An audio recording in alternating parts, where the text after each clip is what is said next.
Right, a couple of pointers when you install vinyl planking. You always put the tongue part, which is that side there, and this is the groove side. You always put the tongue towards the wall. So you start the wall with the tongue and you work your way out.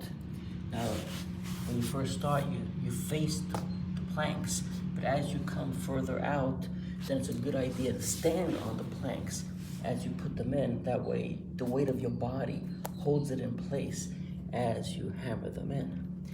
Now, one other point to bring out is when you try to insert the lengthwise, you're trying to also do these butt joints, but sometimes, if you notice, they touch.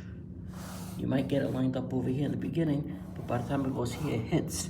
You don't want to start using the hammer and bang it down, you'll break it.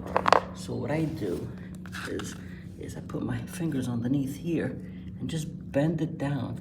Lift that side up while you bend this one down. And you see how it fits in nice? And you can start hammering it down. If you leave it like this and you bang it, see that lip? You're gonna break it.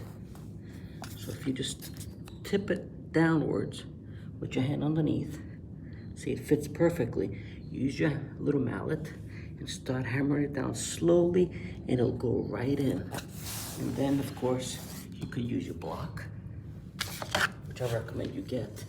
It's different types for different applications.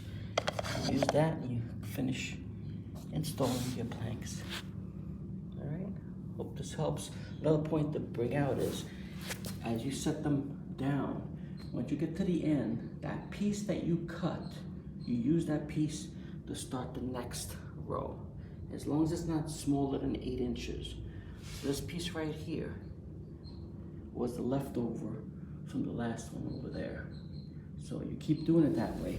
And if you notice how my cuts are, they're staggered. That's what you want. See how they're staggered? It's almost like a bricklaying. When they interlock like that, it's better. And of course, use your spacers as well. That helps you too, to keep everything square. Right, but before you keep going, like say you get 2 or 3 rows, measure from one side of the wall to the edge of your planks. Make sure everything is square. Okay, because when you have only a few rows, you can still shift it just enough to get it square. Because if you start going too far and you start seeing that you're going off, then it's going to be hard to adjust.